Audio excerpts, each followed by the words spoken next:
Want to add pin on Roblox but don't know how? Hi everyone, welcome back to Make Gaming Easy. In this video, I'll show you some quick and easy steps on how to add pin on Roblox. So without any further ado, let's get started. To add pin on Roblox, first click on the More button from the bottom right corner. Then tap on the Settings button. After that, select Parental Controls option. In order to add PIN, you need to connect the account with your parent's account. Only then the feature will be available.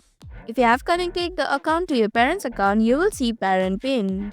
On the right side of Parent PIN, there will be a toggle button. Tap on it to enable it. Next, create 4-digit PIN. Again, enter the 4-digit PIN that you have created to confirm the PIN. Lastly, tap on the Add button. And that's how you can add PIN on Roblox.